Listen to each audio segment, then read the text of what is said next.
Olé! Salut les wargolfeurs et bienvenue dans cette nouvelle vidéo. Aujourd'hui, on va parler d'un point qui est essentiel puisque bon nombre de golfeurs n'arrivent pas à trouver le bon armement par rapport à leur propre façon de faire. Donc, on va parler de ça avec Flo aujourd'hui au Golf de Margaux sur le Magnifique Practice. Et Flo, déjà, qu'est-ce que c'est un bon armement, ou du moins un armement parfait? Alors, l'armement parfait, Chris, ça va être l'armement qui va nous permettre de générer de la vitesse déjà et de contrôler comme sa face de club pour qu'elle soit square en zone d'impact et généralement à la montée aussi.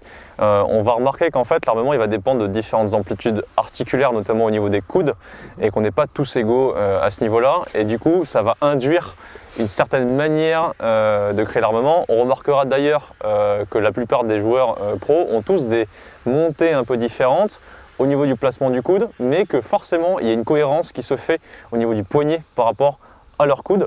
Donc on va commencer déjà par essayer de faire un mini test, Chris, au niveau des coudes. Ah oui, carrément. Vas-y.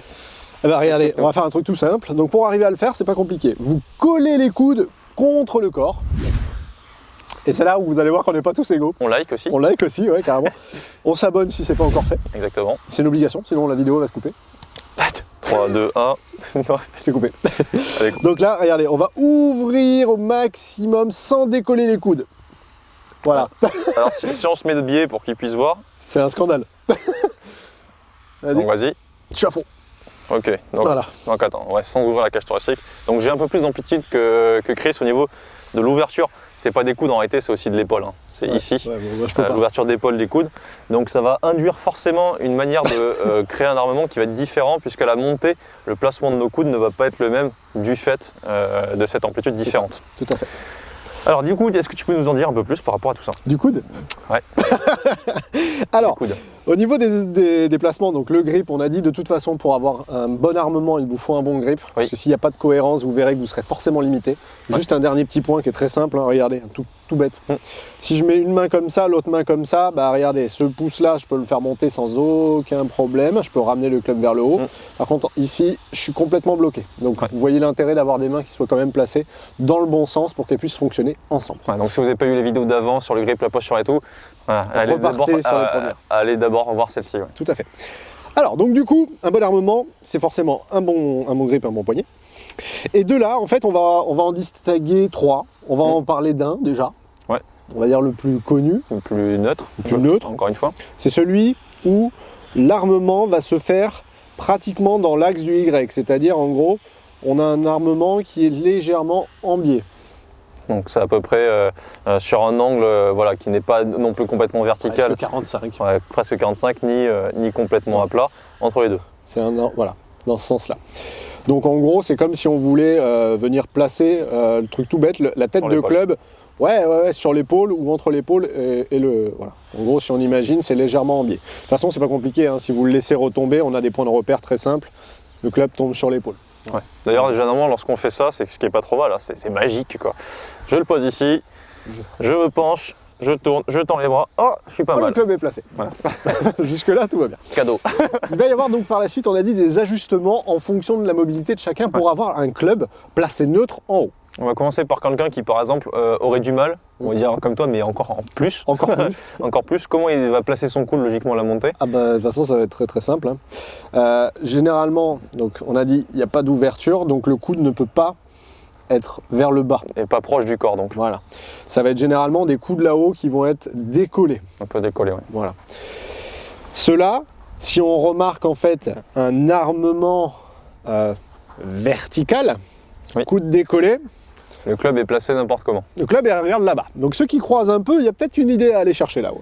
Ceux qui n'arrivent pas à s'en débarrasser, entre guillemets. Donc c'est soit que le coude, vous n'avez pas compris comment il faut le placer, soit que vous ne pouvez pas le placer comme il faut. Voilà, tout à fait. Donc là, en gros, lorsque le coude est sur les extérieurs, on va essayer d'armer d'une manière plutôt horizontale. D'accord? Donc là, si tu le refais déjà directement comme ça, horizontal, et que tu places le coude là, on se rend compte que le club est bien placé. Et dropper derrière, tout à fait. Dans le cas inverse, si ton club n'est pas à l'horizontale mais vertical, le club croise. Si on prend l'opposé maintenant.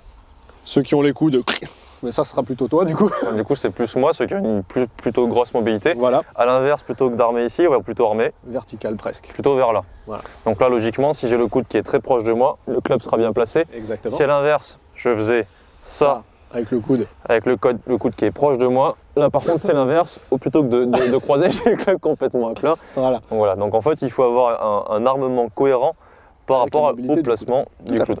Donc finalement si le coude est placé ni là ni là, entre les deux, le bon armement c'est légèrement en biais. C'est l'épaule. Voilà. Et là on est pas mal. Ouais. Donc ce qui n'est pas trop mal, c'est qu'on remarque non seulement que le club est bien placé, il ne croise pas, il n'est pas à plat, mais aussi la face de club est square. Voilà. Ah oui, parce qu'il n'y a pas de bidouillage, mais ça vous verrez dans le takeaway. C'est ça.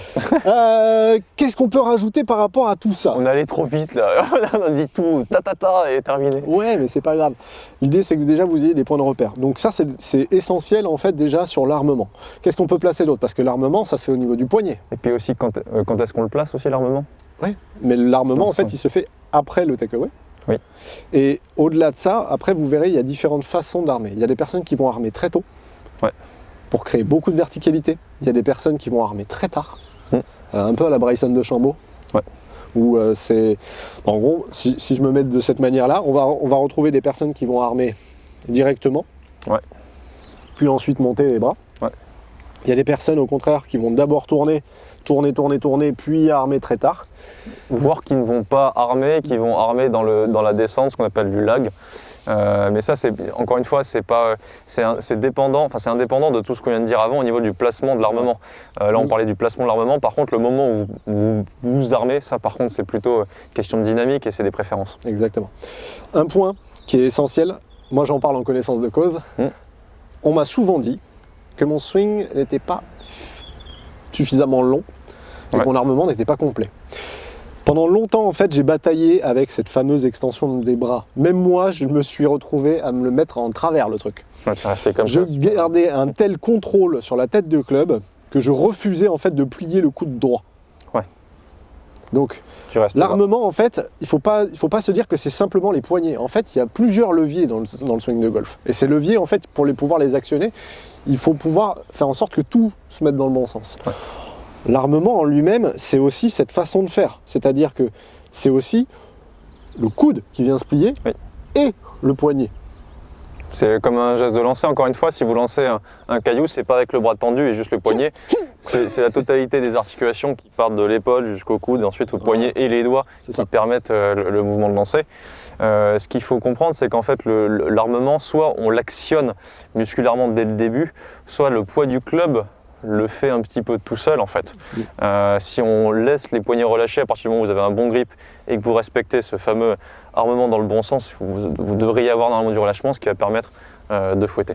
Un point qui est essentiel, j'en ai beaucoup parlé avec des dames, surtout de l'armement, parce que on n'en parle pas assez aussi, mais parfois que vous soyez senior, junior ou dame, à partir du moment où il manque un petit peu de force, il y a une adaptation qui va être forcément naturelle à faire.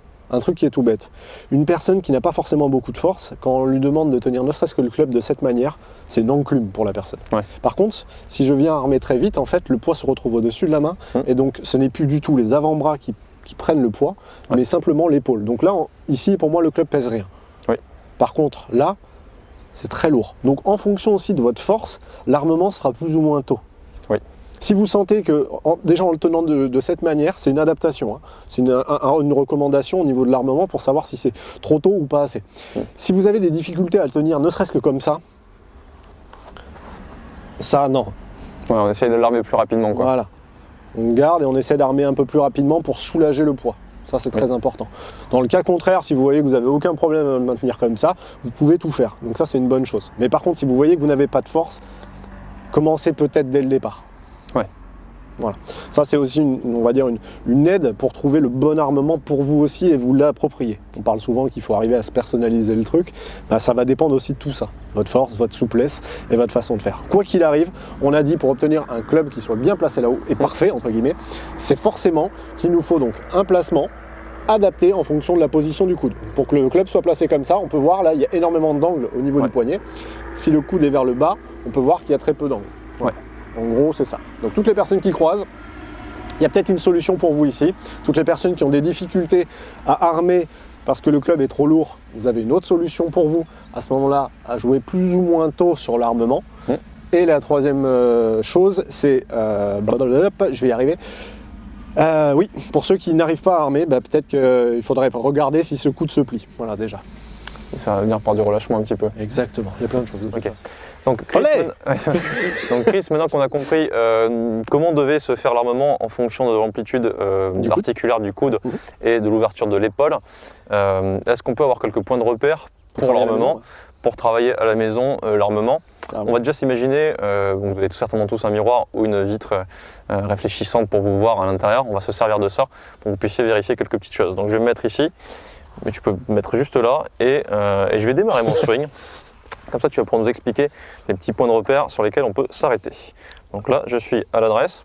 Si je démarre mon swing, qu'est-ce que je dois regarder? Monte déjà.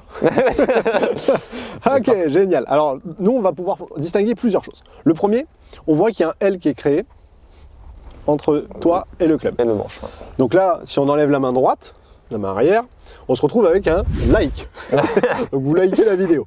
Je te soulage un peu le poids parce que c'est pas vous liker parce que là.